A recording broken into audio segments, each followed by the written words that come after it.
Hola, hola, ¿qué tal? ¿Qué tal?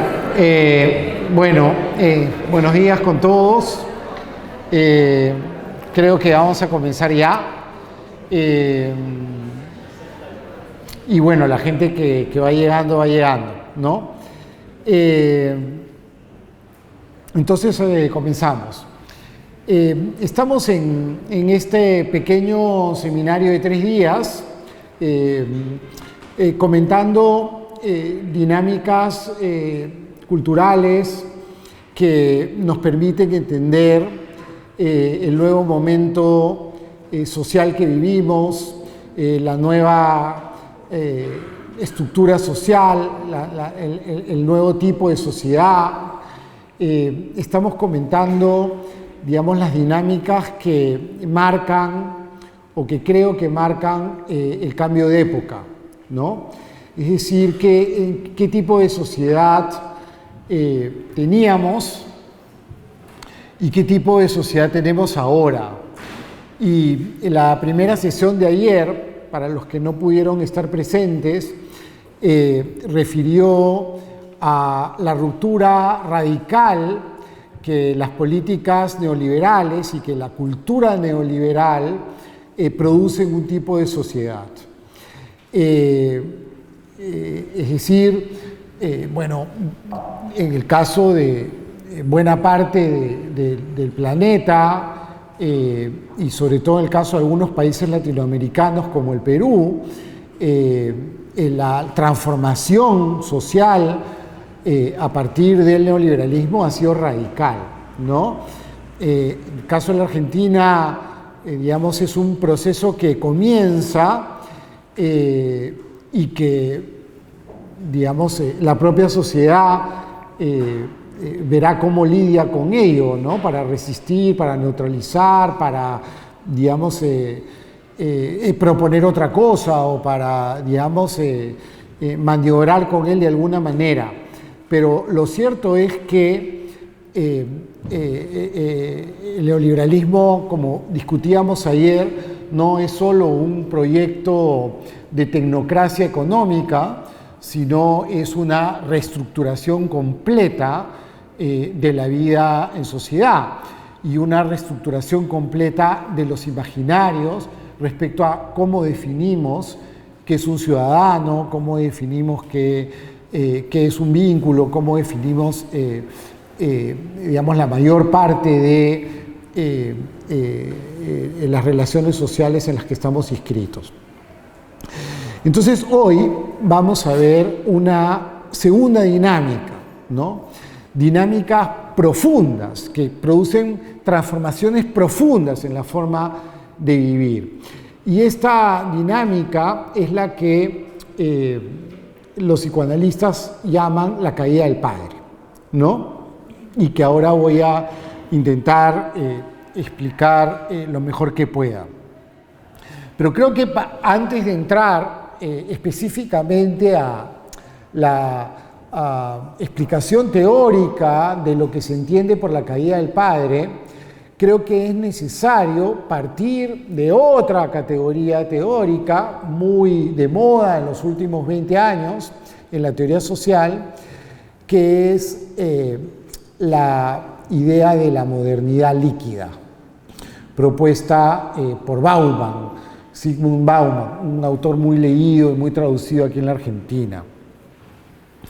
El punto es que el mundo moderno prometió progreso, prometió desarrollo, pero sobre todo prometió estabilidad. Y más bien lo que tenemos hoy es un tipo de sociedad en donde cada vez las cosas son menos estables y menos seguras. Cada vez las cosas son más frágiles. Es decir, antes el mundo ofrecía en el campo laboral trabajos en donde uno tenía estabilidad, tenía derechos, en donde uno, digamos, empezaba su carrera y era muy probable que la terminara ahí. La vida era una vida, digamos, que podía ser modesta, pero más o menos segura. Hoy asistimos a un nuevo modelo en donde todo, como decía, se vuelve movible, se vuelve inestable, se vuelve frágil y se vuelve líquido. Hoy, en términos económicos, el capital, grandes acumulaciones de dinero, no están en ningún lado, sino que son flujos que se mueven a partir del capitalismo financiero, de, digamos, el movimiento del capital. Bueno, es lo que genera más capital, es la esencia del capital, y el capital, digamos, está en todos lados, y no está en todos lados, moviéndose sin estabilidad, ¿no? De hecho, ayer yo llegué y claro, no tenía pesos, ¿no? Y entonces cambié acá y me dijeron 2.80 y ahora prendí la 1280 y ahora prendí la tele y decían que ayer había subido a 1350, ¿no es cierto? Bueno, y entonces, bueno, ustedes saben, ya hace varios años de lo que estoy hablando, ¿no? Y entonces, claro, los precios suben, los precios bajan, los salarios suben, los salarios bajan o bajan, los derechos laborales se pierden, el corto plazo se impone sobre el largo plazo, nadie piensa en el largo plazo, lo que importa es la ganancia hoy, toda la crítica ecológica va apunta a ese lugar, es decir, el sistema mundial no le importa el futuro del planeta, lo que importa es la ganancia hoy y después ya se verá, ¿no? Los propios objetos no son perdurables, los electrodomésticos están hechos para que se malogren muy rápido, para tener que cambiarlos, para que tener que comprar otros. Digamos, uno se le malogra la licuadora y es más barato, casi más barato comprarse una nueva que arreglar la vieja. Y Bauman habla, digamos, de esta nueva sociedad en la que efectivamente las cosas ya no son estables, las identidades ya no son estables. Un mundo en donde todo es rápido, todo es veloz, ¿no? Me acuerdo que cuando en los años 90 yo llegué también a los Estados Unidos para hacer una maestría y justo entre los latinoamericanos que llegamos, que éramos 3, ese día conocí a un chico argentino, con el cual fuimos muy amigos en esos años, y entonces nos llevaron a una oficina y nos dijeron, bueno, este es el correo electrónico. Y nosotros, ¿qué cosa es eso? Y entonces, no, es una dirección que tú pones en la computadora y con eso puedes mandar un mensaje. Ah, gracias. Con eso puedes mandar un mensaje, ¿no? Ah, pero los dos estábamos desconcertados, no sabíamos que era un correo electrónico. Y entonces, bueno, pones la dirección acá, aprietas y el mensaje se envía. Y entonces nosotros dijimos, ¿y cuánto demora en llegar? ¿No? Al instante, ¿no? Al instante. Y entonces mi amigo argentino me miró y me dijo, otro invento del hombre blanco. Bueno, la cosa es que, claro, esa comunicación instantánea del correo electrónico, ahora más instantánea del WhatsApp, ¿no? Y digamos, acostumbrarse a un mundo en el que todo es veloz, inestable, está cambiando, a una cultura de la simultaneidad, del zapping, en donde es aburrido quedarse en un mismo canal. Ser moderno o posmoderno o ser un sujeto del siglo XXI implica, digamos, estar socializado para no detenerse, para no quedarse quieto, para hacer mil cosas al mismo tiempo,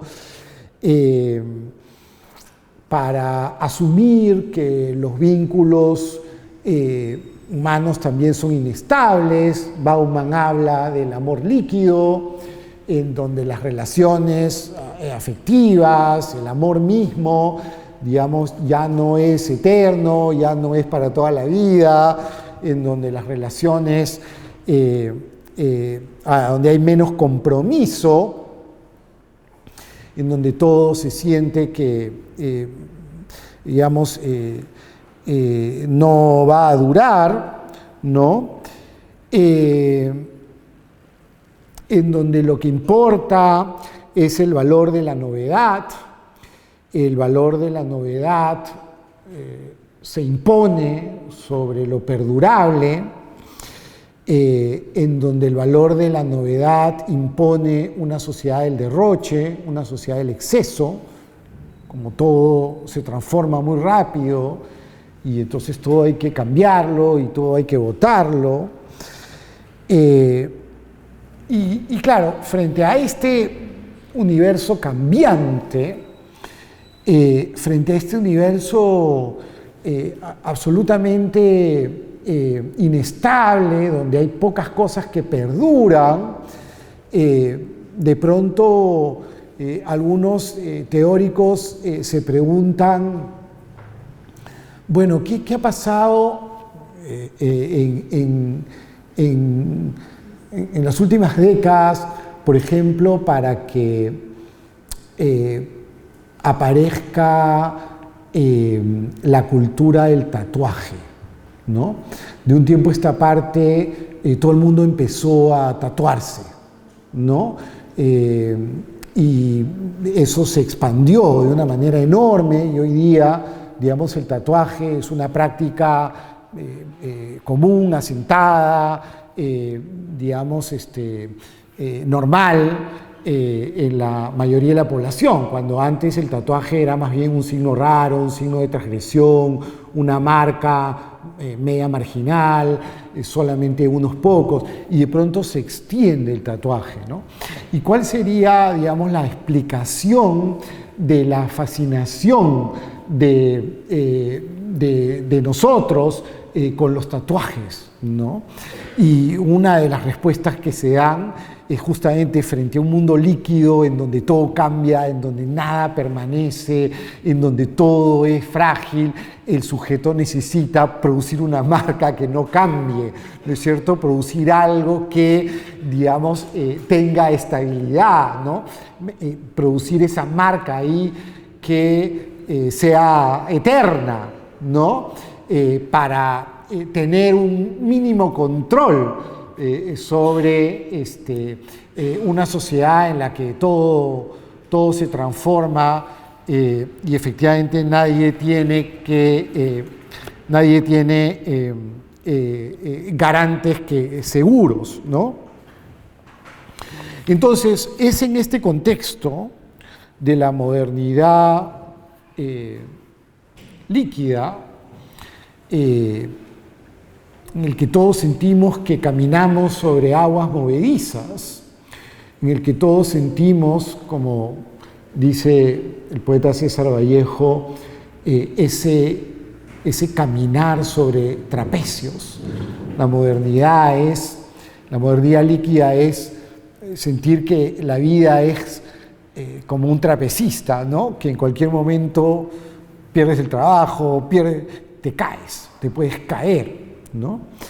En donde no hay completo control sobre el presente, no hay ningún control sobre el futuro.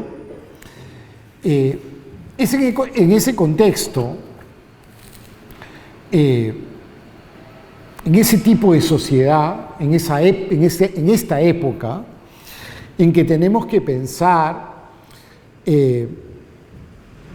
la caída del padre.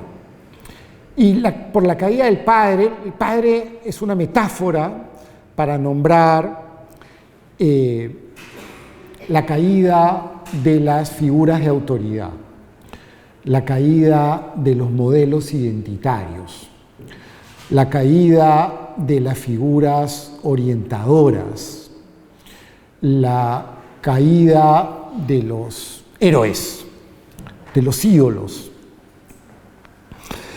Por un lado, por la caída del padre se refiere, digamos, a ese momento en que las figuras autoritarias, opresivas, extremadamente jerárquicas, el padre clásico, el padre amo, el padre de familia, ha perdido autoridad, ¿no? Para bien, digamos, ¿no es cierto? Es decir, si pensamos, ¿no es cierto?, la estructura familiar de nuestros abuelos o de nuestros padres, digamos, esa estructura con una figura central, masculina, que dice lo que hay que hacer, ¿no?, que impone, digamos, un sentido y que nadie puede contradecirlo.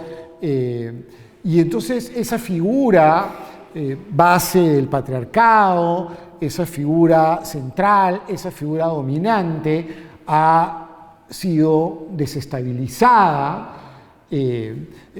por muchas razones, como veremos ahora, y digamos hoy en día vemos que para bien esa figura, ese padre amo, ese padre opresivo, está, digamos, en una condición residual, ¿no?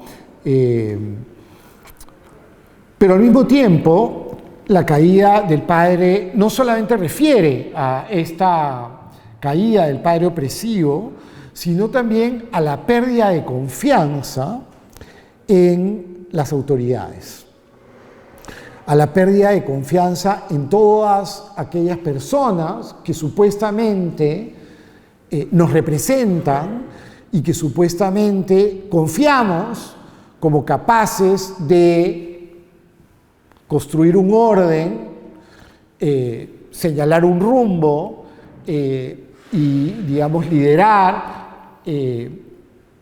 la vida comunitaria. El padre, dicen los psicoanalistas, es por un lado la figura que dice no, que impone una ley, la primera ley, la ley del incesto. El padre tiene como función imponer la ley, castrar, pero al mismo tiempo el padre, ¿no es cierto?, al separar al hijo de la madre, digamos que lo abre hacia fuera, o saca de la familia y, digamos, le muestra el mundo, ¿no? Le señala la posibilidad de abrirse al mundo y en ese sentido abrirse al mundo del deseo. Entonces, por un lado, el padre es un padre que dice no, pero al mismo tiempo es un padre que activa el deseo y activa el camino hacia el mundo.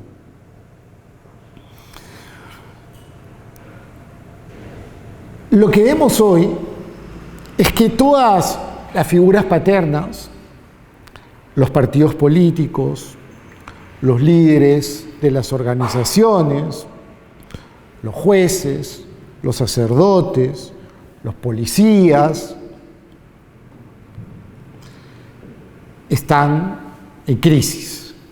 Es decir, no confiamos más en esas figuras. Esas figuras nos han decepcionado y nos decepcionan permanentemente. La política, los líderes políticos nos decepcionan, los jueces nos decepcionan, los policías nos decepcionan. Lo peor que puede hacer alguien en el Perú es acercarse a pedirle ayuda a un policía. El policía da miedo, no da seguridad, ¿no? Produce pánico, ¿no? Los sacerdotes, acusados y comprobados de permanentes violaciones a niños a lo largo de todo el siglo. Y entonces estas figuras de autoridad han caído y han caído porque el padre es el primero en violar la ley que él mismo impone. Es decir, el padre es el primer transgresor de su propia ley. El padre extraverse una ley y es el padre el primero en violarla. O sea, es el político el que dice voy a luchar contra la corrupción y él mismo es un corrupto.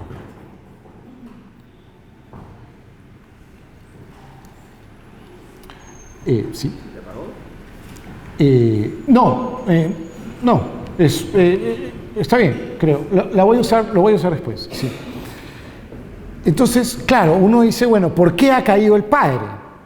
Y la respuesta es porque el padre enuncia una ley y es el primero que transgrede la ley. Entonces, la caída del padre tiene que ver con la poca autoridad que hoy día tiene la ley.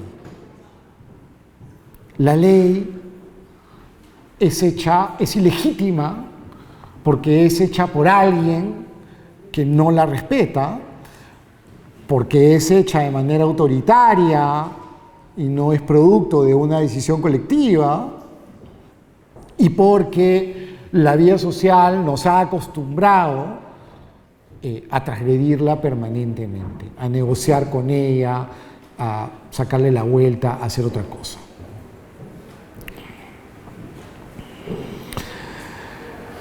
Y entonces, claro, si cae la figura, si cae el líder en el mejor sentido de la palabra,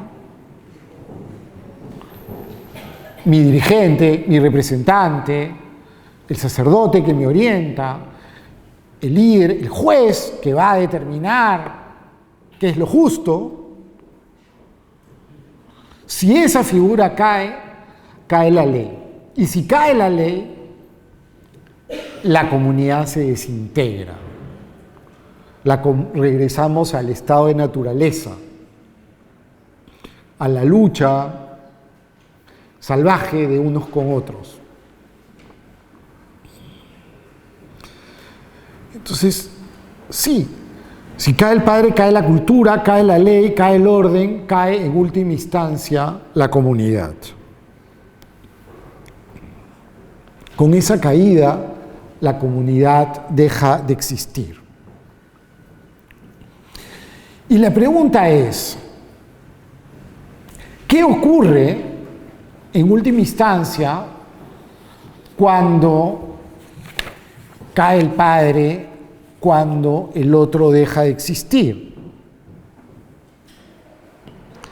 Si el padre, los padres pierden legitimidad, si los padres ya no son capaces de instaurar un sentido, ya no son capaces de proponer un rumbo, ¿dónde encuentra el ciudadano el sentido de su existencia?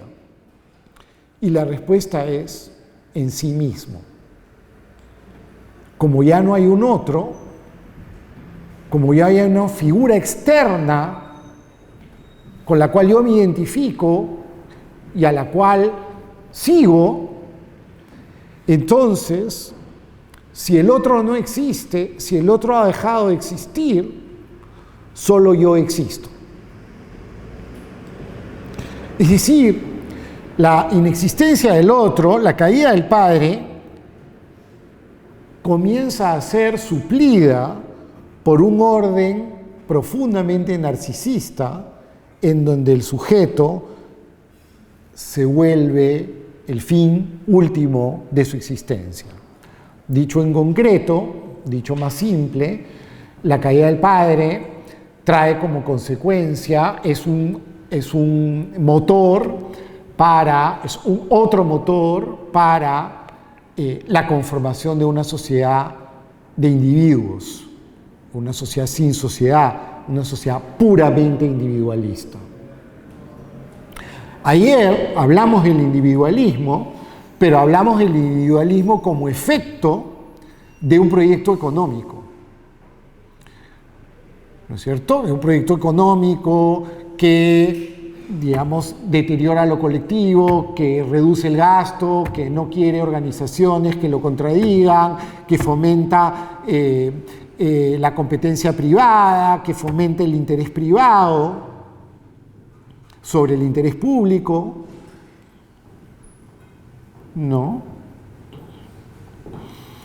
En el caso peruano, la educación pública destruida, no solo por un Estado que invierte poco en ella, sino por un Estado que alienta y da beneficios, por ejemplo, reducción de impuestos a la educación privada. Y entonces aparecieron 50 universidades privadas que no pagan impuestos y que son un engaño, ¿no? Pero que por una cuestión de marketing, como veíamos ayer, funciona. La salud pública, el seguro privado de salud, eso que ha sido siempre, digamos, una dimensión marginal en la sociedad, una dimensión que está ahí, pero ¿no? Que no puede competir con lo público, empieza a ganar terreno, ¿no? Y a voltearlo todo. Entonces, la caída del padre es otro elemento, ya no económico, sino cultural, que refuerza la constitución de una sociedad individualista en la que cada vez hay menos interés y se le da menos importancia a la acción colectiva.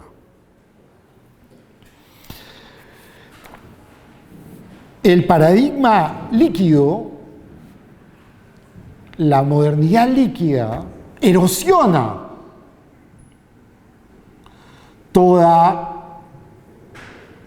todo interés en algo estable, en algo fijo, en algo perdurable, que está directamente asociado con estas figuras de autoridad que supuestamente, al marcar un sentido, ese sentido es sentido por su estabilidad, es sentido porque tiene una proyección hacia el futuro, no es algo que vaya a desaparecer, a disolverse en el propio presente. Y entonces,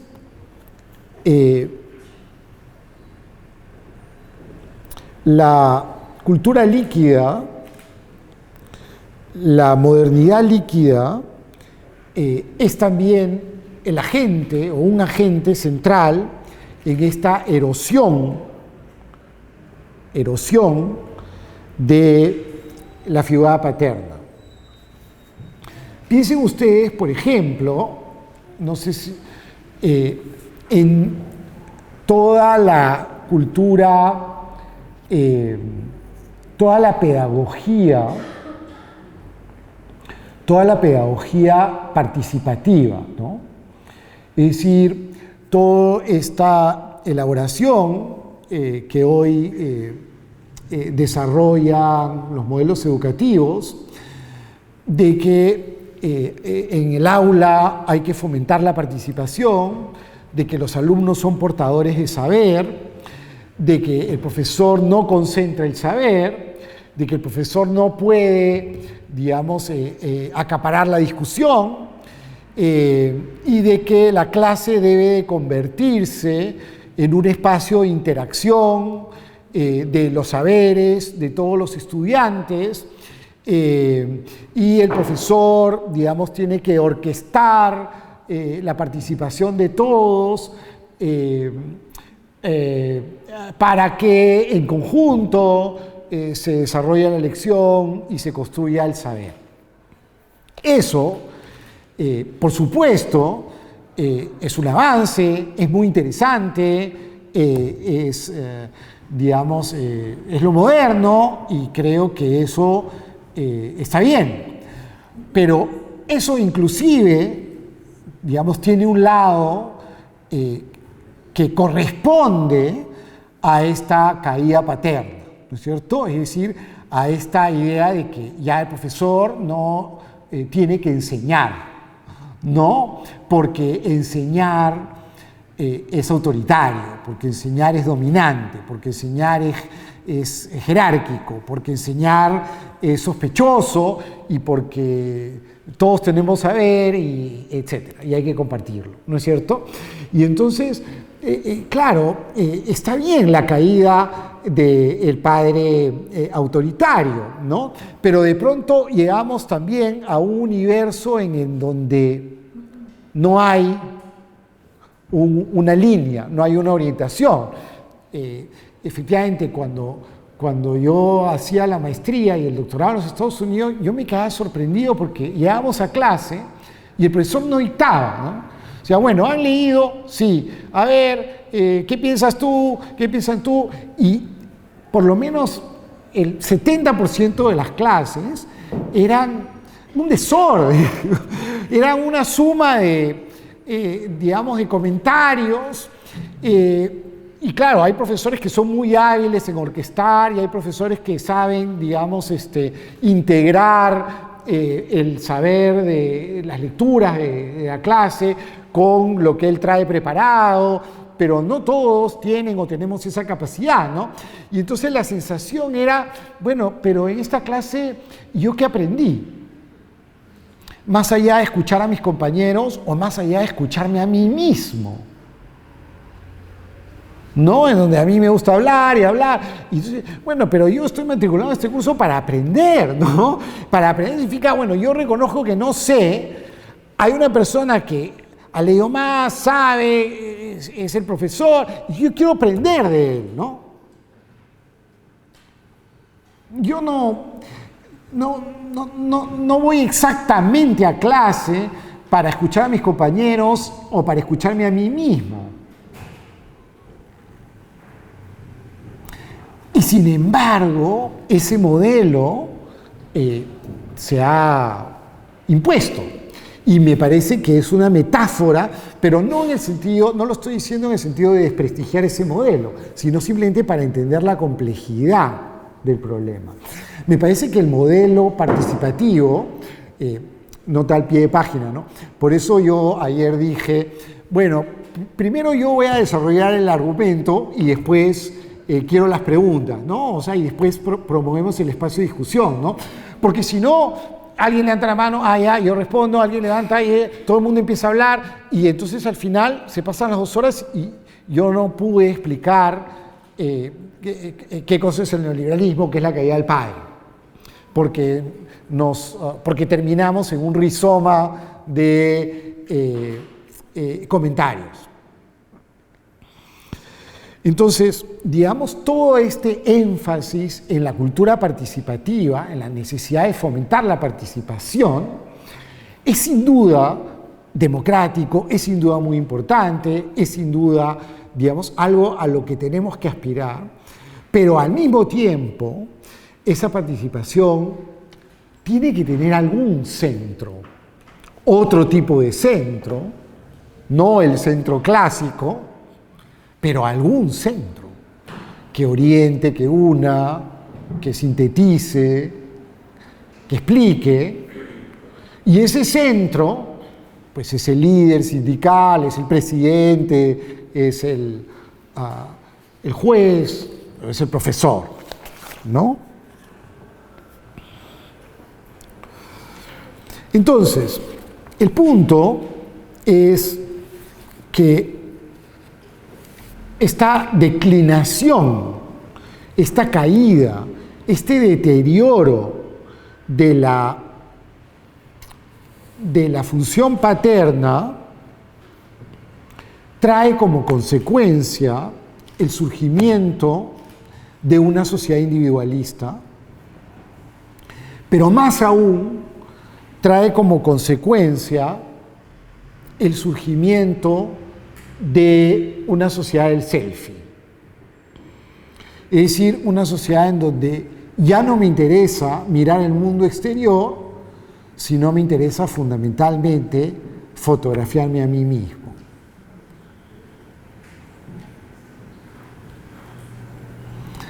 Porque lo que interesa, al no haber nada en el mundo social, a que todo el mundo, todo el contexto social está deteriorado, todo el contexto social está pauperizado, todo el contexto social está destruido, entonces, ¿qué hago? No puedo mirar afuera porque afuera no hay nada. Entonces, me refugio en mi propia imagen.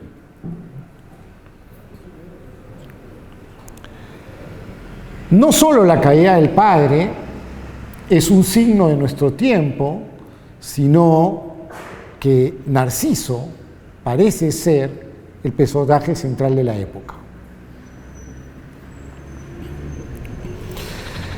El sujeto Narciso se define justamente como aquel que ya no puede mirar el exterior, que ya no le interesa mirar el exterior. El sujeto Narciso es el sujeto para el cual ya no hay alteridad.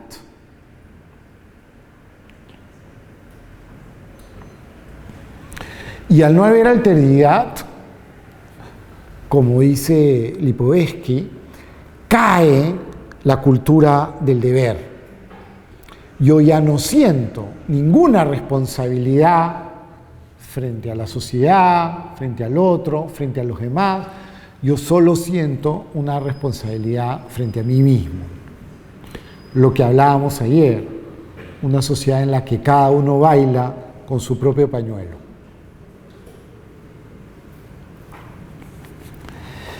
Esta cultura narcisa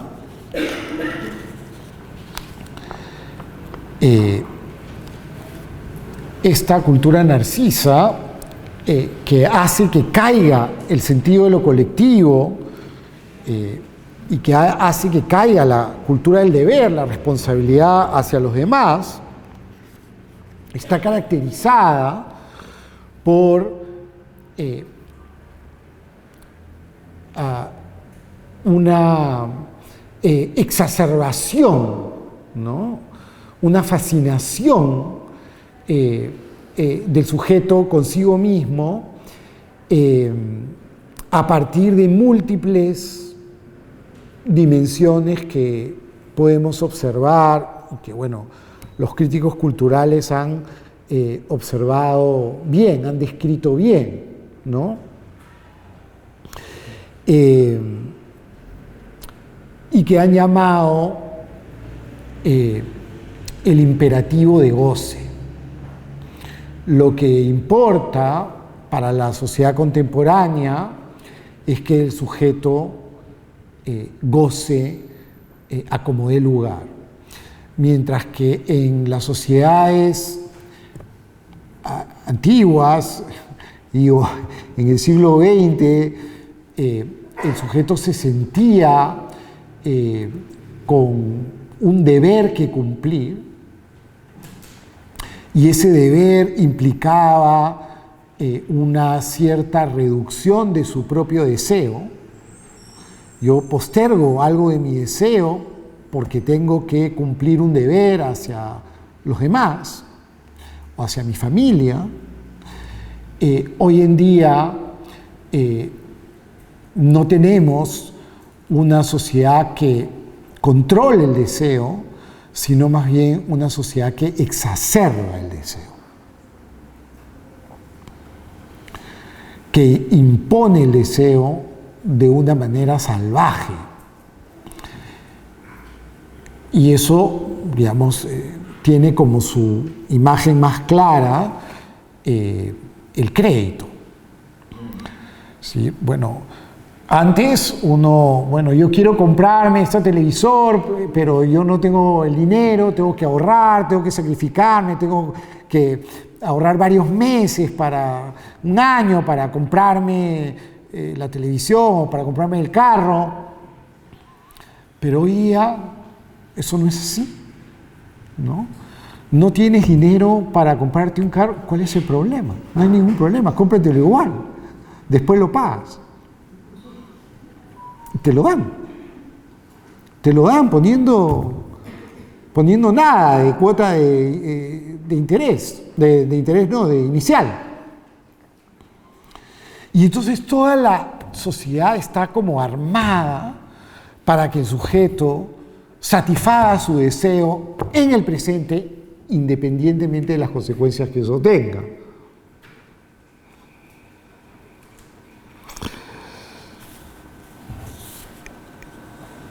El deber del nuevo tipo de sociedad es gozar. El goce surge como un mandato. No tienes dinero, goza igual, endeúdate. En lugar de reprimir, el goce se activa y se promueve la intensificación de todos los placeres. Y el primer placer, digamos el más cercano, el más manejable, tiene que ver con el cuidado del cuerpo, el cuidado de la salud, el deporte, y digamos todas estas instancias en las que al no haber nada en el mundo social, el sujeto se repliega sobre sí mismo y ya no cuida el exterior, sino solo cuida su propio cuerpo. Y vivimos efectivamente un momento obsesionado con la salud, obsesionado con lo que comemos, obsesionado con el hacer deporte, obsesionado con las cremas de piel, obsesionado con todo, con la cultura sana, la comida sana, y todo esto que como una inflación del yo. Por supuesto que está muy bien salir a correr y está muy bien comer comida sana, eso está muy bien, pero eso viene dentro de todo un paquete y dentro de toda una transformación social de la que no podemos dejar de ser conscientes.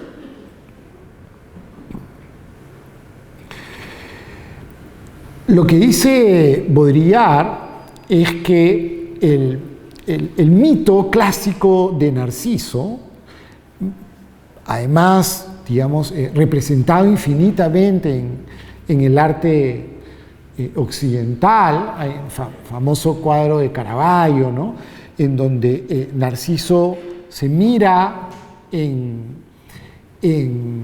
la fuente, en el agua de la fuente, y el agua de la fuente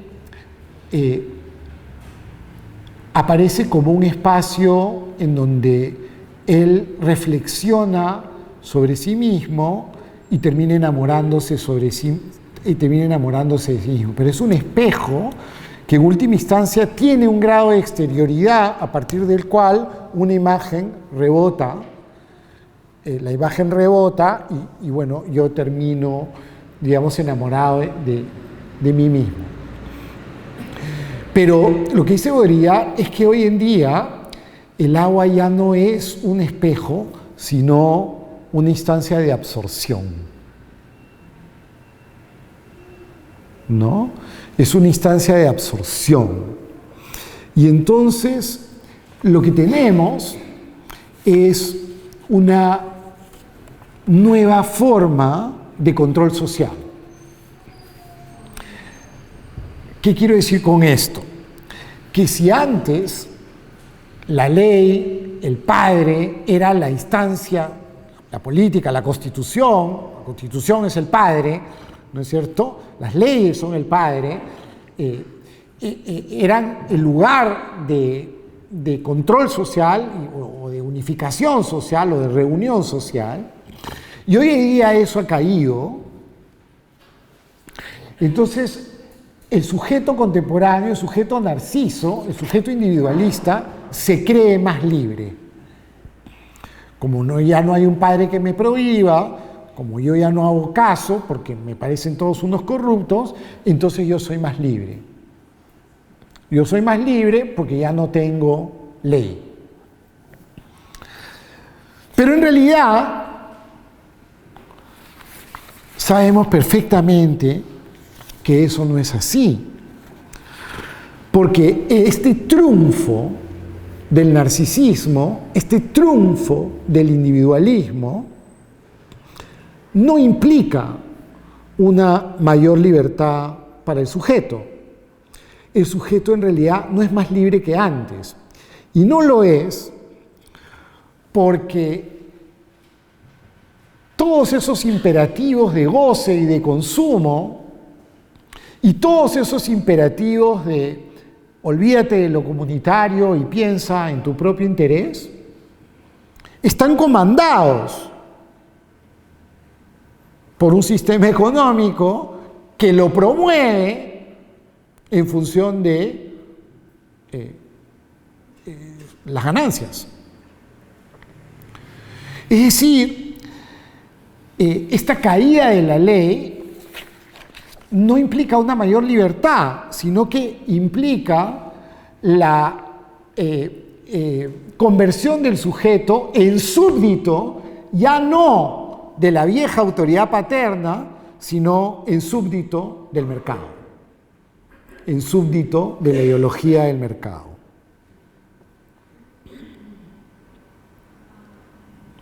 El consumo, la publicidad, las relaciones de marketing seducen al sujeto que queda nuevamente atrapado en la dinámica del capital. Y entonces, efectivamente, yo tengo ganas de comprarme un carro, no tengo el dinero, pero igual me lo compro y quedo amarrado al interés. La deuda es la forma nueva de control social y la garantía de la reproducción del sistema. Y la deuda es la intensificación del imperativo de goce que hoy guía a la cultura contemporánea. O sea, cuando yo era chico, a principios de los años 70, te decían, oye, vamos a salir a correr en la mañana para hacer ejercicio, ¿no? Y entonces uno, bueno, ya, y uno salía pues a correr, ¿no? Pero uno decía, oye, pero no sé, no tengo un pantalón corto, bueno, ya ponte, no sé, la ropa de baño y sales a correr, ¿no? Pero hoy día uno sale a correr y claro, parece un desfile de modas, ¿no es cierto? Cada corredor tiene $500 encima, ¿no? Entre las zapatillas, las medias no sé qué, el polo que tiene que ser así, porque si no es así, el sudor, y entonces uno se va a enfermar, y está todo armado, está todo absolutamente armado para la reproducción del consumo y entonces el sujeto narciso que se compra todas esas cosas, ¿no? En realidad, como dicen, ese goce es un goce comandado. Parece un goce personal, pero es en última instancia un goce comandado. Entonces, estamos ante una nueva forma de alienación. Ya no es la alienación del sujeto frente al mundo del trabajo, ya no es la alienación del sujeto frente a el mundo exterior, sino es una autoalienación.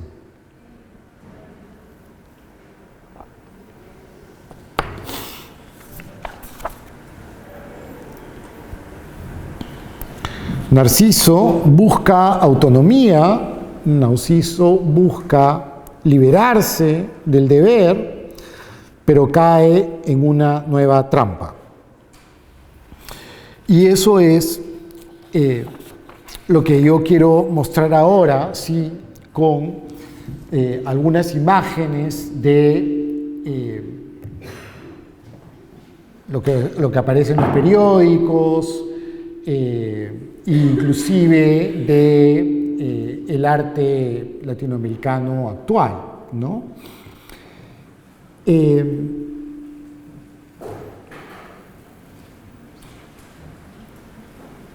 En el mundo tradicional teníamos figuras paternas, ¿no?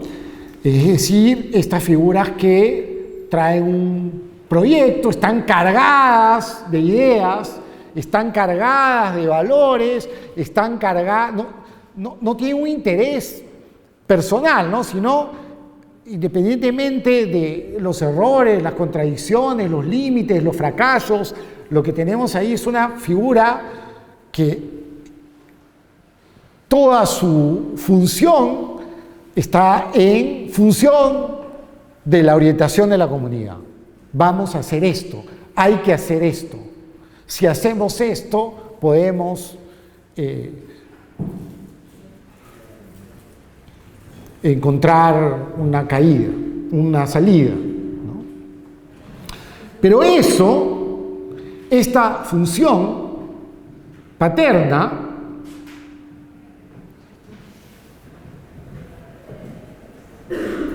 termina en el siglo XX de esa manera, ¿no? Ese Fujimori y esos son los mítines políticos de las campañas políticas de América Latina, ¿no? En donde ya no hay ideas, ya no hay orientación, ya no hay valores trascendentales.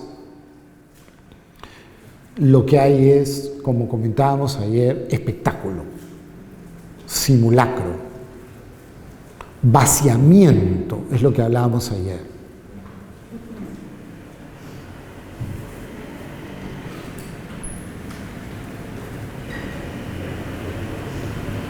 Entonces, claro, ¿no es cierto?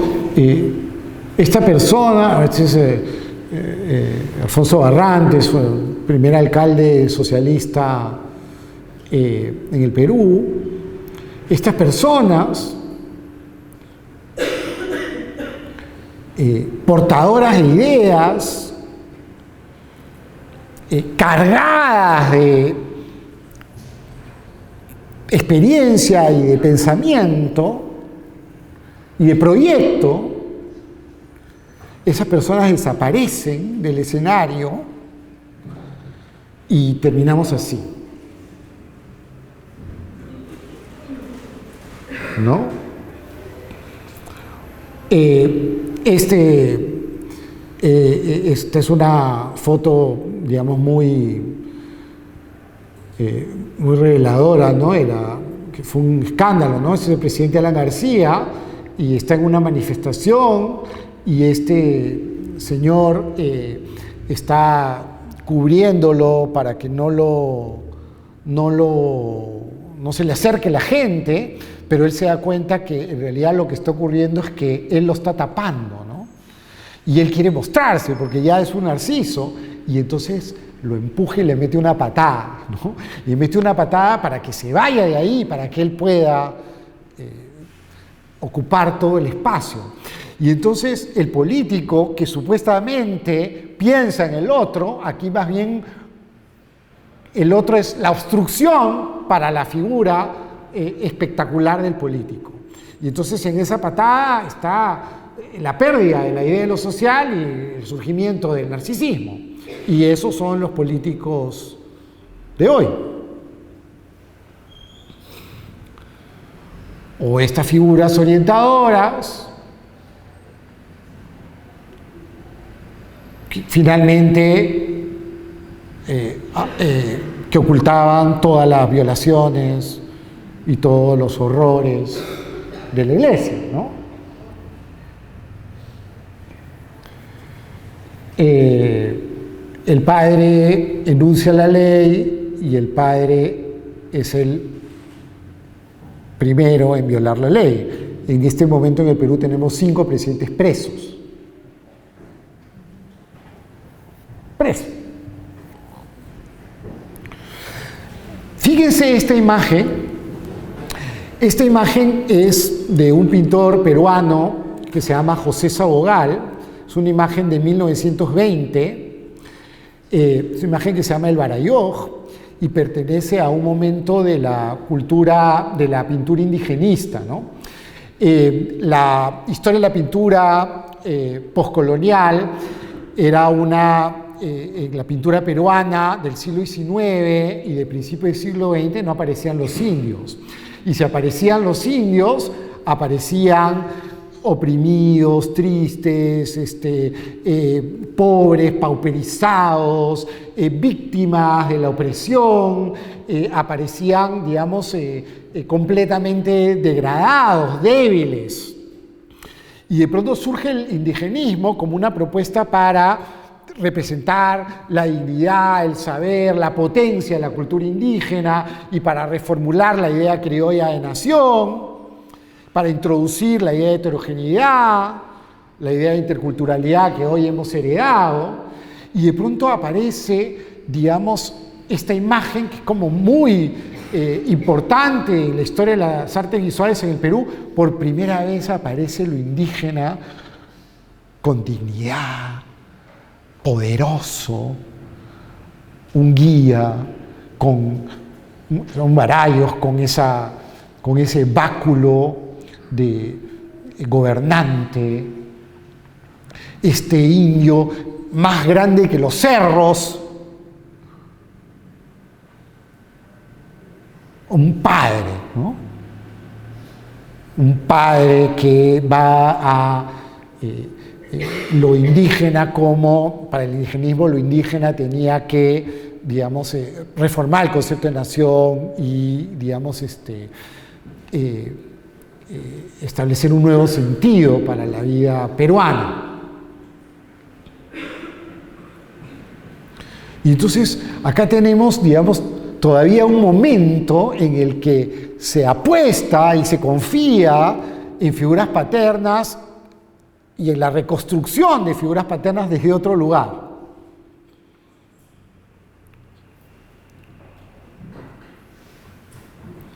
Pero el arte peruano hoy representa la crisis política, sí.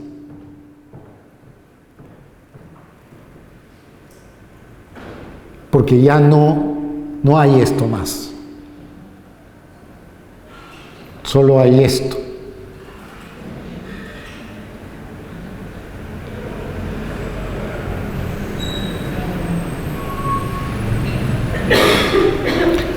Ayer veíamos el cambio de época en 2 figuras, ¿no?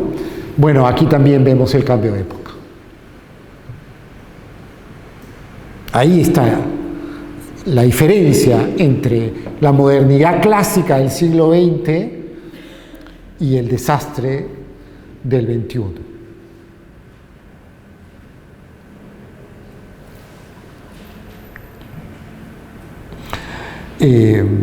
Bueno, no voy a entrar en... Este es un cuadro colonial, un cuadro bellísimo, ¿no? Que se pintaba para explicarle a los indios la Santísima Trinidad, ¿no? El misterio de 3 dioses en uno, que los 3 son lo mismo, pero que al mismo tiempo son distintos, el Padre, el Hijo, el Espíritu Santo, etc., ¿no?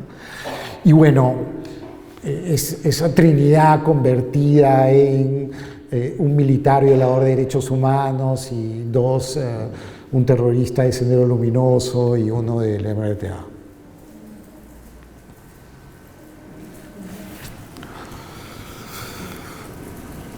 Bueno, el padre vaciado, ya no hay ideas, lo que hay es espectáculo, seducción, lo que hay es cremas para la piel, no hay más nada.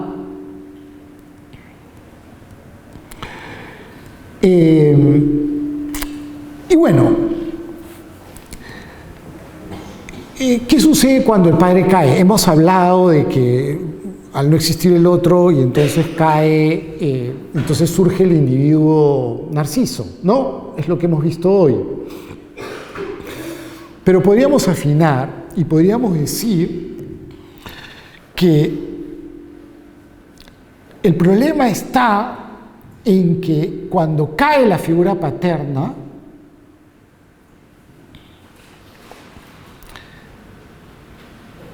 lo que no cae es el lugar de la figura paterna.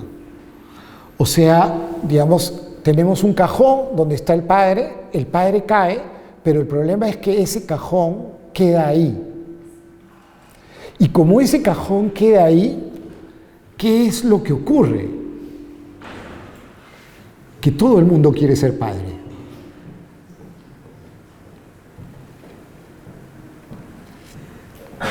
Es decir, todo el mundo quiere ocupar ese lugar. Y la vida se vuelve una lucha para ocupar ese lugar. Nadie es capaz de transformar ese cajón. Digamos, los estudios que se producen sobre el microempresariado peruano, esto que veíamos ayer del emprendedor, el emprendedor que tiene que construir su propia empresa, porque no tiene trabajo, porque es informal, y entonces construye su propia empresa y sale adelante más o menos, etc. Todos los estudios afirman que los casos exitosos de emprendedurismo son de personas que vienen de sectores muy excluidos, que han sido muy explotados, que han tenido condiciones de vida durísimas, que han sufrido explotaciones durísimas y que por una u otra razón terminaron construyendo una pequeña empresa, y esa pequeña empresa reproduce toda la explotación de la que ellos fueron víctimas. Es decir, en su propia empresa, y entonces nadie cambia el cajón. Es decir, en un sentido de las haciendas, acá ya habían haciendas, ¿no es cierto? Y entonces cae el hacendado, pero el problema es que todo el mundo quiere ser hacendado.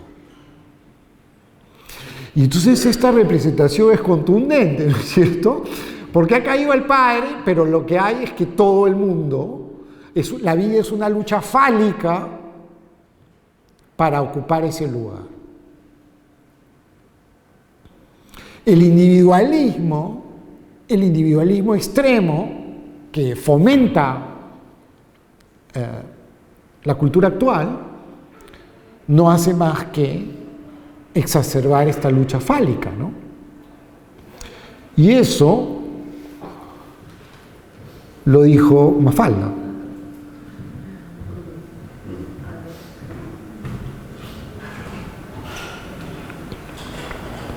Ahora, ¿qué alternativas tenemos? Bueno, cae el padre, surge un sujeto narciso, surge esta lucha fálica, sí, pero también es cierto que a la caída del padre observamos el surgimiento de la madre.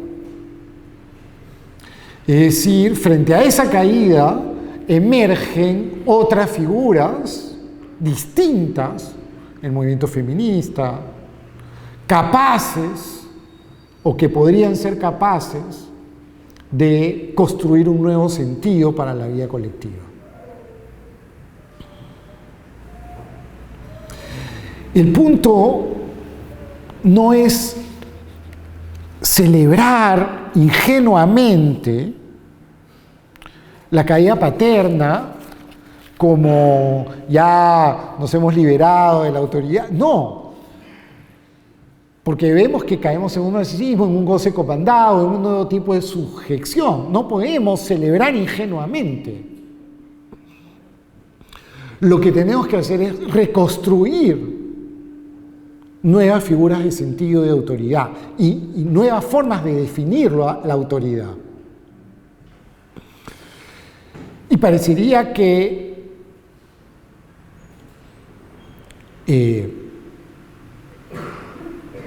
a razón de la importancia del movimiento feminista, por ahí habría un camino.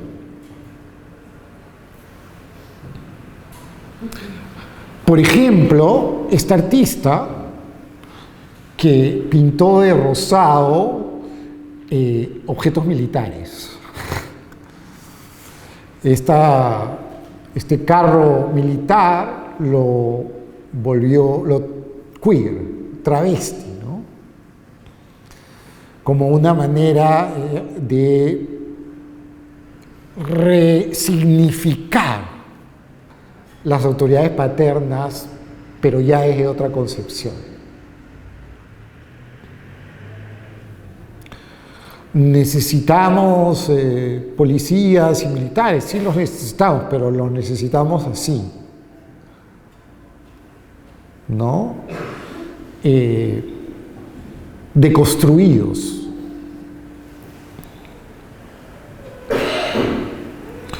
Muy bien, entonces,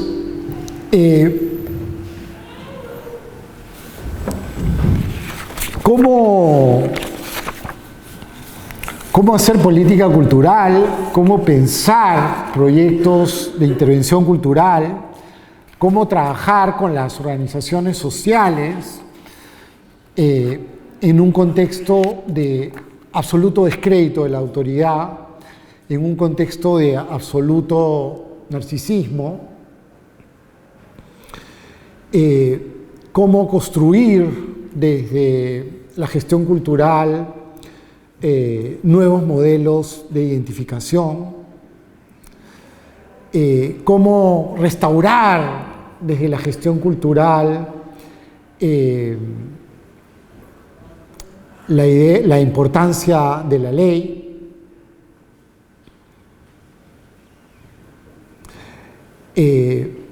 Cómo hacer visible desde la gestión cultural que el narcisismo, el imperativo de goce, no implica ningún grado de libertad.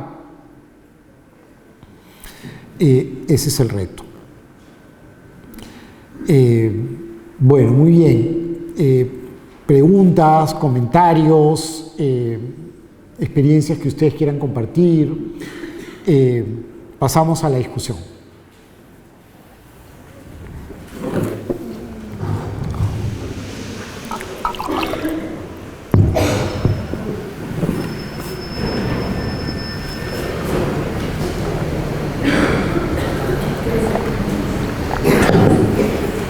Hay un micro, ¿no?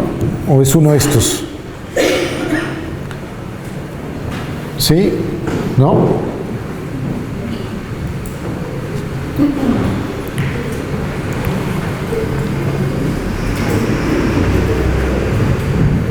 ¿No? Ah, sí, pero igual no veo a nadie que se anime a participar. Sí, sí, adelante, sí.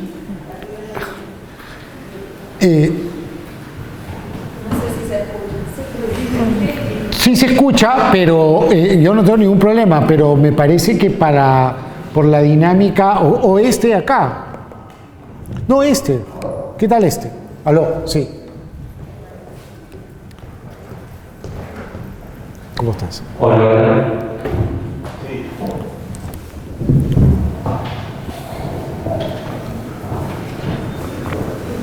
Gracias. Respecto a lo que estamos hablando y a la charla ayer del neoliberalismo, también me quedé pensando en el efecto de las redes sociales, sobre todo pensar desde la gestión cultural a los adolescentes que están atravesados ahora por las redes sociales, por los filtros, por el TikTok, por lo inmediato, y decir, bueno, cómo construye un adolescente su identidad a través de los filtros de las redes sociales, que quiere modificar su rostro, que se siente feo, desagradable, que piensa que no entra en los estatutos, en las normas hegemónicas de belleza. En mi caso yo trabajo con adolescentes y muchos están deprimidos, especialmente trabajo con niñas y mujeres. Y todo el tiempo surge charla de su imagen, ¿no? De la imagen del rol de la escuela, de los compañeros, de si es aceptado o no, cómo es, cómo se ve, cómo se viste.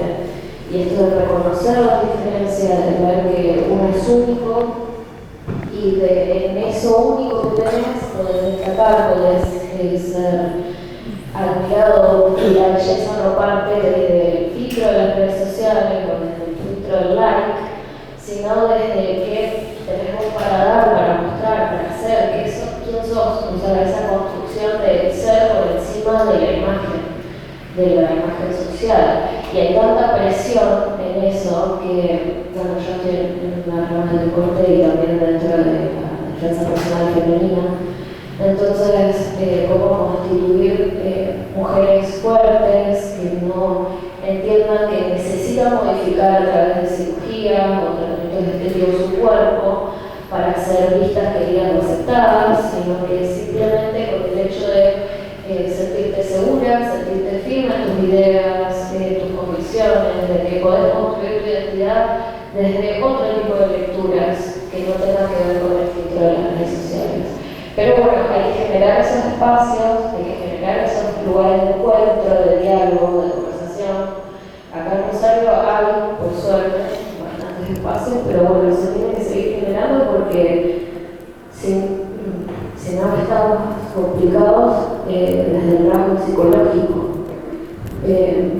trabajando desde la depresión y desde un lugar bastante complicado, donde salen de la escuela con bullying, con maltrato físico, por su imagen. Y bueno, lidiar con eso a diario, a veces los padres, como no hay algo comunitario o social para contener a los padres, decir, ¿cómo hago con mi hijo que no me muestra lo que pasa en las redes sociales, el bullying que le están haciendo, lo que le están escribiendo, lo que le están diciendo? Y a veces los alumnos confían más en mí que en los padres, porque es algo externo a la casa. Entonces decir, bueno, a veces es necesario como gestor generar lugares de participación donde el adolescente pueda también transmitir sus miedos, sus inseguridades y todo lo que está pasando. Está bueno también replantearse eso y gestionar espacios de conversación. Muy bien, muy bien. Sí, recojamos alrededor de 3 intervenciones y después yo comento un poco lo que han dicho.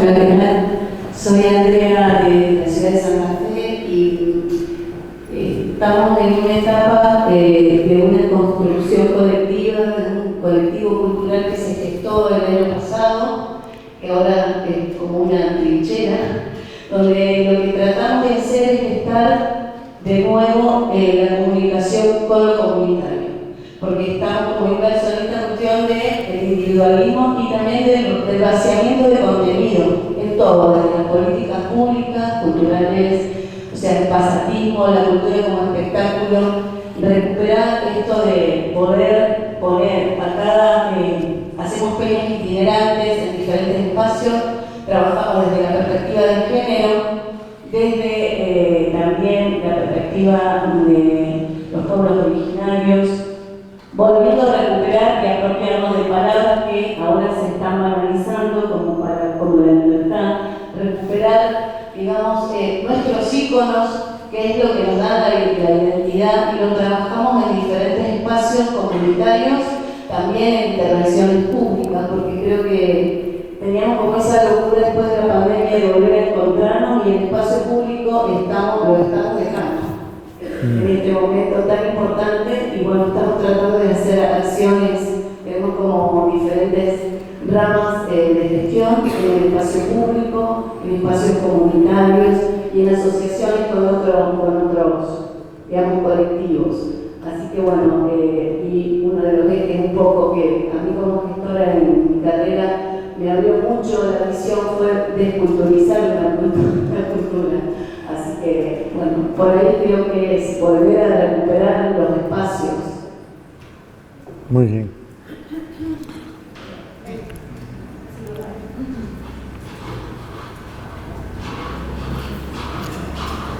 Bueno, yo soy de acá de la ciudad de Rosario, Mario.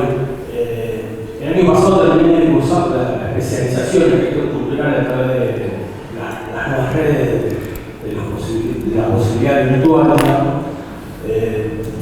en relación a esa cursada, digamos, me sentía como en una burbuja, por lo menos en algunos momentos, porque era algo totalmente novedoso y nuevo, esto de poder cursar algo de forma global y grupal en una cápsula en tu casa. Está bueno en algún sentido y por otro lo veo como que se desarticula de la realidad y distorsiona los contenidos con el acercamiento de los docentes. Y en otro sentido, con lo que vos te he estudiado en muchos apuntes, así que tengo ese agrado. Y por otro lado, con respecto al tema, creo que si se está rompiendo con esas formas de líder o ese padre, ese núcleo que venía de antes, creo que sería un muy buen momento para gestionar equipos, trabajar desde los equipos, trabajar en red, trabajar en el territorio, construir, pero que todos estemos, que no sea uno, que seamos todo el equipo, que sea un equipo interdisciplinario, que venga por cada uno por su especificidad, que se debata, que haya consenso, que la palabra no sea una, que sea varias, pero que se logre el consenso para construir. Bueno, nada más, muchas gracias. Muy bien, sí. Me voy a poner acá porque estoy con mi nombre es Rebeca, soy de Villa Constitución, que es la última ciudad de la provincia de Santa Fe, o sea, yendo más abajo, estamos en la provincia de Buenos Aires. Soy de la primera cohorte, de los primeros que iniciaron la carrera acá, en esta facultad, y nosotros enfrentamos el desafío de qué hacer con la gestión, porque éramos los primeros. Eran los primeros venidos a una universidad pública. Nacimos en un contexto de pandemia, con un cursado de 1 año y medio, casi 2, cada uno en su casa. Entonces el encuentro ya fue el tercer año del cursado. Y esto que vos mencionás, de la realidad del padre, de la vuelta, o sea, de esta individualidad que surge este narcisismo, y también el enfrentamiento a gestionar desde el colectivo, ¿sí? De poder convocar desde el colectivo. Entonces, la pregunta es la siguiente. En este momento yo gestiono desde el ámbito privado porque lidero un espacio cultural que pertenece a una asociación mutual española, ¿sí? Como pasa en las ciudades chicas. Usualmente aquellas comunidades que se asentaban a principios del siglo XX venían del español, del italiano, del armenio, construían sociedades culturales que se abren a la comunidad. Y a su vez, desde lo público, tengo un Estado municipal cuya cultura está liderada por el padre. Y nada se hace si este padre no dirige. Y cuando uno va desde otros espacios, porque hay infinidad de espacios, los barrios trabajan, tienen sus propios movimientos culturales, se mira para otro lado, como que lo único válido es lo que genera. Entonces es muy difícil manejarse entre esas dos áreas. Combinar, cuando uno a veces va desde el sector privado, a veces uno viene solo remando, voy a hacer una expresión muy argentina, no dulce de leche, dulce de membrillo directamente, gestionando con casi sin fondos, ¿sí? Porque que sea privado no quiere decir que no plata. Que sea privado que sos pobre. Sí, independiente que tu bolsillo no está del tiempo de correr los riesgos y proponer al Estado municipal hacer operaciones conjuntas de poder hacerlo y que papá Estado diga que el municipal diga que hay una línea que hay que respetar. Y no pasa solamente desde ahora, sino desde hace 6 años atrás. Un mes, los últimos 6 meses. en los últimos 6 años. Entonces acá se confronta este padre que todavía está con una gestión que trata de ser colectiva, o que trata de poder aunarse con un proyecto común. ¿Cómo los gestores culturales compatibilizamos eso? Nada más. Perdón si la pregunta. Sí, muy bien. A ver, podemos, digamos, retomar un poco algo de lo que terminamos conversando ayer en la charla, ¿no? La forma que en la que todos hacemos y hemos hecho y hacemos gestión cultural, digamos, es una forma que, por un lado, apuesta por el trabajo con las organizaciones sociales, por el involucramiento en el territorio, por trabajar con las propias necesidades de la gente. Y por otro lado, la apuesta porque las prácticas simbólicas, las artes visuales, el teatro, la música, generan espacios de reflexión, afinan la sensibilidad, activan, digamos, la imaginación hacia otros mundos, deconstruyen los imaginarios hegemónicos, sirven para transformar la manera en la que interpretamos el mundo, y entonces hay una confianza en la organización popular y una confianza en el arte, y digamos la combinación entre organización popular y arte es la llave maestra para contribuir a la transformación social. Digamos, creemos eso y apostamos por eso, ¿no? El punto es que eso tiene que tener un objetivo, ¿no? El punto es que esa articulación tiene que estar guiada por un proyecto que intente intervenir en, digamos, puntos específicos frente a los cuales queremos tener algún tipo de influencia, ¿no? Queremos producir algún tipo de cambio. Y ese paso es el que todavía todos estamos en aprendizaje, ¿no? Es decir, cómo curar proyectos culturales respecto de diversidad, cómo curar proyectos culturales respecto de género, cómo curar proyectos culturales que trabajen el tema de la corrupción. La idea de desculturizar la cultura era la idea de que, digamos, la cultura no puede hablar de sí misma, sino que la cultura tiene que hablar de los problemas cotidianos. Entonces, si la corrupción es un problema cotidiano, si el narcotráfico es un problema cotidiano, si el machismo es un problema cotidiano, si el racismo, si el desempleo es un problema cotidiano, ¿cómo hacer que la cultura responda a eso? Y yo he planteado ayer y hoy dos temas, ¿no? Con subtemas al interior, ¿no? El neoliberalismo, la caída del padre, el surgimiento del sujeto narciso, el imperativo de goce comandado por el mercado. Entonces, ¿cómo trabajar con las organizaciones sociales estas problemáticas que no son, sino que son los motores de la nueva sociedad que se viene?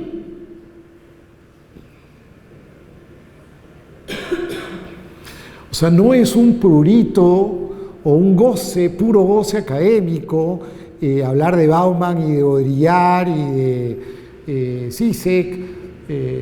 No es un purito goce académico, bueno, el imperativo de goce.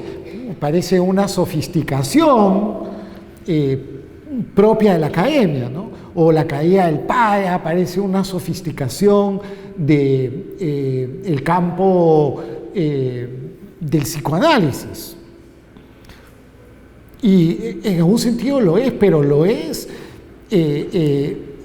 pero nosotros como gestión cultural necesitamos apropiarnos de esas categorías porque nos permiten hacer más visible el tipo de momento en el que estamos. Y todavía no tenemos las recetas y todavía no tenemos los ejemplos.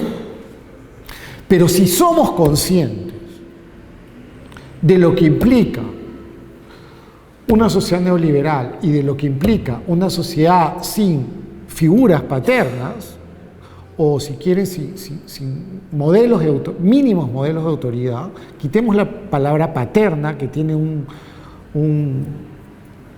digamos, una cosa masculina, porque, digamos, Lacan dice que el padre no es una persona, ¿no es cierto?, sino que es una función. Y el problema está en, ¿cómo se llama?, la importancia que tiene esa función. Entonces, hemos dicho que ante la caída paterna, bueno, puede resurgir, emergen otras figuras de autoridad, emergen otras figuras portadoras de sentido, y eso puede ser la madre, la mujer, el movimiento gay, etc. Pero también puede ser, podríamos decir que la función paterna o la función de autoridad la podría cumplir el espacio de la cultura. Es decir, que el sector cultural tendría que ser el encargado de retomar la función orientadora de la sociedad.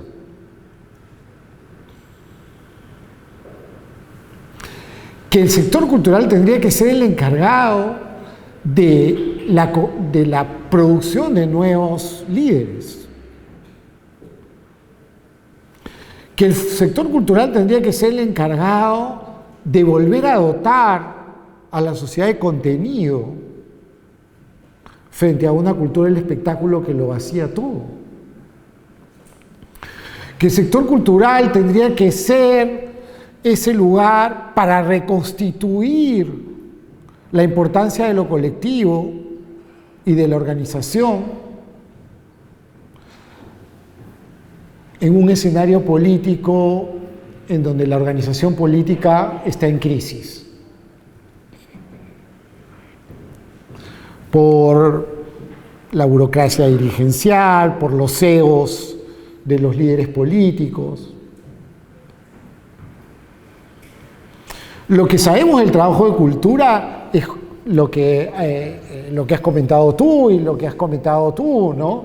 Es decir, y lo que has comentado tú, de que, digamos, cuando trabajamos en cultura, sí entramos a un espacio con las organizaciones mucho más horizontal,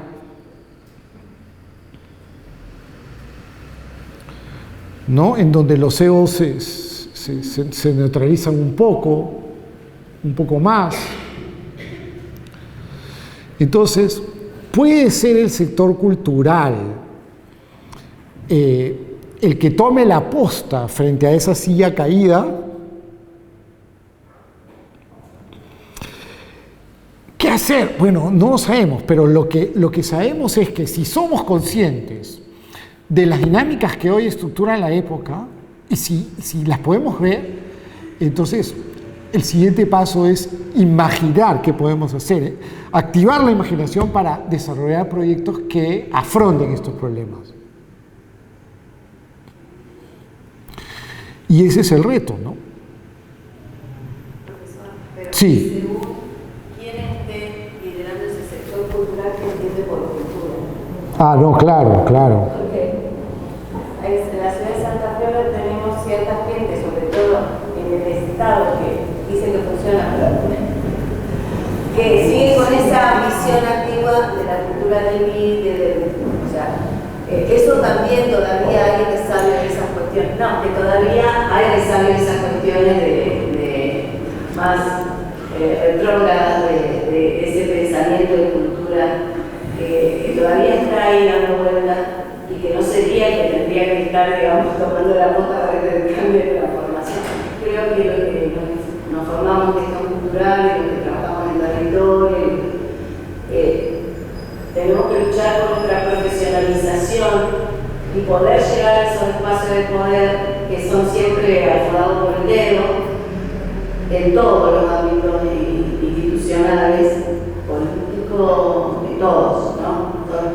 Y que siguen siendo paternalistas, no, digamos, no paternalistas, sino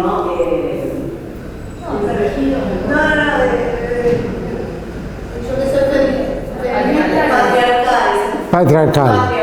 Exacto. Patriarcales. Muy bien, muy bien. Sí, claro. Bueno, buenos días. Bueno, soy Cristina Urbán, docente de la carrera, pero bueno, yo soy de psicología, soy psicologista, así que ha sido muy grato escuchar el desarrollo que hizo, sobre todo porque, bueno, por ahí hace contrapunto con ciertos discursos en algunos ámbitos más extendidos que tienen que ver con la idea de la exaltación del patriarcado, ¿no? Lo que acaba de decir la compañera, y que por ahí, digamos, ese discurso no permite pensar esto otro, ¿no? La idea de la vida del padre como función, como lugar simbólico, y pensaba que es necesario, digamos, pensar desde ese punto para entender quiénes son los enemigos, quiénes son los verdaderos enemigos. En el punto no en que ese lugar vacío, digamos, si no es ocupado por alguien que se autorice a ejercer esa función, bueno, allí pueden venir los bancos más crueles, ¿no? Exacto. Y eso lo sabemos y lo estamos viviendo en este momento. Exacto. Más feroces y más crueles y menos identificables, más invisibles, ¿no? Entonces, bueno, pensaba también esto de la idea de cómo no caer en un lugar nostálgico, decir, bueno, esa autoridad que estuvo y que ya no está, ¿no? Y también, como usted lo dijo, tuvo mucho que ver con el autoritarismo, cómo desconectar la idea de autoridad del autoritarismo. Exacto. Hay un libro de Collier, de Alexandre Collier, que es de 42, donde ya plantea eso. Gran época, digamos, para pensar justamente esto, porque empieza toda la debate, vamos a decir, del siglo XX. Y bueno, y hay algunos psicologistas que plantean esto, ¿no? Cómo pensar la autoridad y que, digamos, se puede pensar a partir de la idea de articularla con la autorización, que alguien pueda autorizarse, pero lo que nosotros vemos, notamos en la clínica, notamos en los distintos espacios institucionales, es que aquellos que están en posición de ejercer una función de autoridad no se autorizan, ¿no? Por diversos motivos, ¿no? Y miedos y moralismos varios que también lo vivimos. Entonces, poder pensar algo de esto, y que esto tiene que ver con, bueno, cómo tocar este lugar a partir de una nueva, de poder pensar un nuevo lugar para la palabra, que es lo que un poco empezó a circular recién, ¿no? Pensar el rol del testimonio, de la posibilidad de transmitir una experiencia, ¿no? Y abrir a esa situación de que aquellos que viven, que es una idea ya antigua, Benjamin ya la dijo en el año 30 y pico, ¿no? Digo, eso ya estuvo siempre y lo estamos viviendo, digamos, cómo se pierde la posibilidad de que alguien pueda transmitir una experiencia, contar lo que le está pasando y desde ese modo autorizarse y tomar la palabra de otra manera, nombre propio.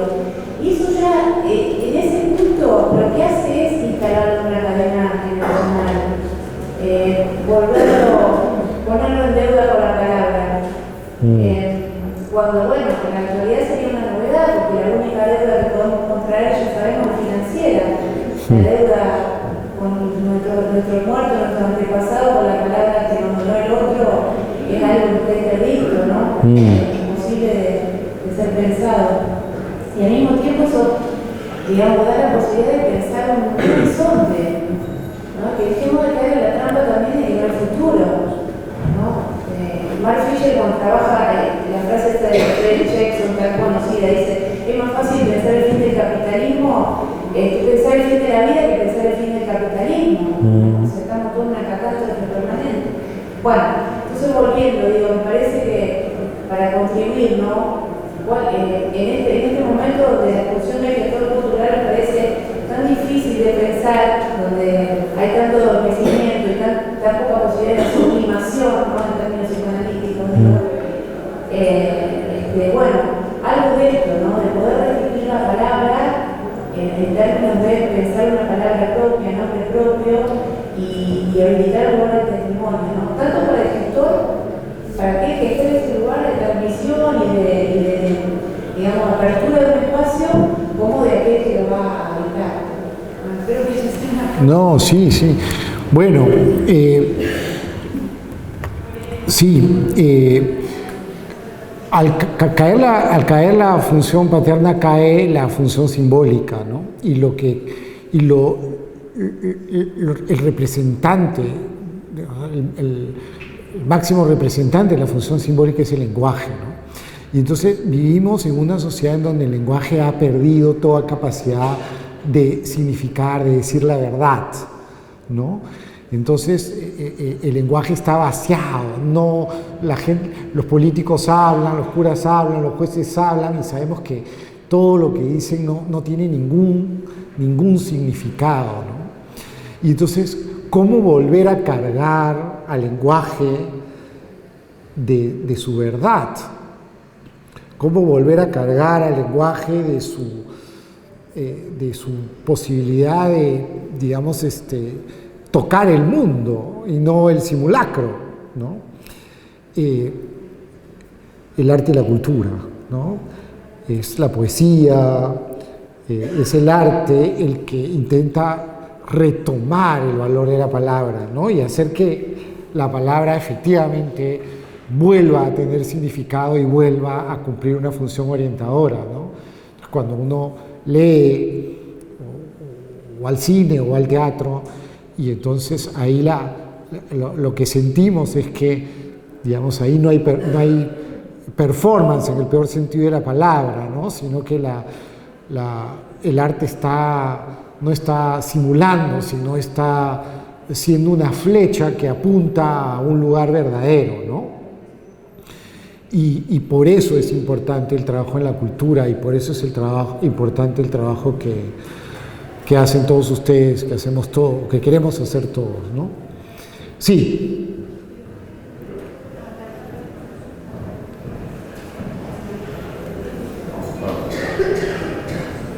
¿Qué tal? Gracias. Y en realidad yo quisiera dar una última reflexión, y esta última que tú anticipaste a lo que sí con lo desde ante esta, digamos, realidad, y donde hay una anomia en todos sentidos, una inexistencia de ley, de presupuesto, de votar absolutamente todo, que es cualquier intuís, puede ser los tópicos o las coordenadas para trabajar para la reconstrucción del lenguaje, la reformulación del espacio cultural, independientemente, digamos, de la cuestión hasta ideológica y de enemigo como enemigo, sino justamente de volver a darle. Yo tengo una nostalgia de lo que hemos vivido, de lo que tuvimos, no sé, desde una burguesía con el Instituto de Tela, y de allí para abajo, lo que derramaba eso, y que Latinoamérica era tan faro como Nueva York en los 60, ¿no? Que lo vivimos, lo mamamos, Entonces, ¿desde dónde se puede, digamos, cuáles serían a tu criterio o vislumbramiento, las posibilidades de reconstrucción o retejer esa trama? Sí.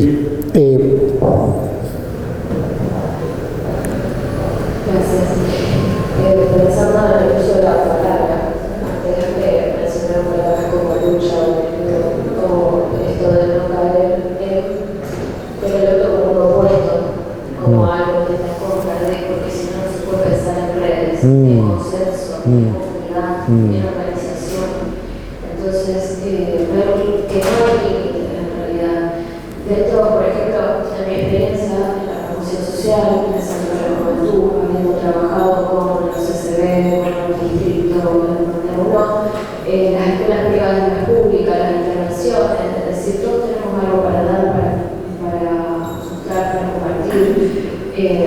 Cuando trabajamos con escuelas públicas y privadas, hacíamos actividades en donde los chicos del barrio común le enseñaban primeros auxilios a las escuelas privadas y los chicos de las escuelas privadas les enseñaban a escribir, a leer, les daban apoyo escolar, por ejemplo.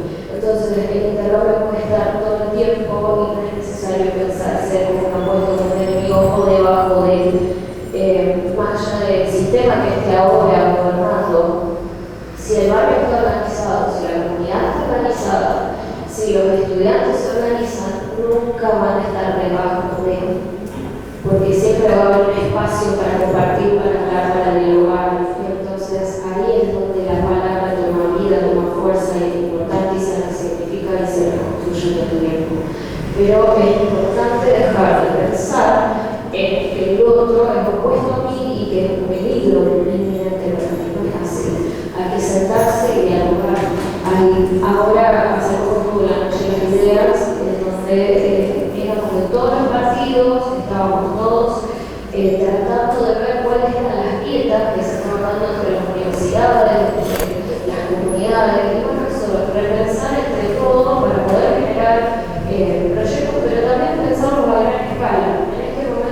Ayer hablábamos de que hermoso que haya proyectos pequeños, pero necesitamos cada vez pensar un poco más grandes para llegar a un punto más grande como sería un proyecto de ley que contenga el desarrollo cultural.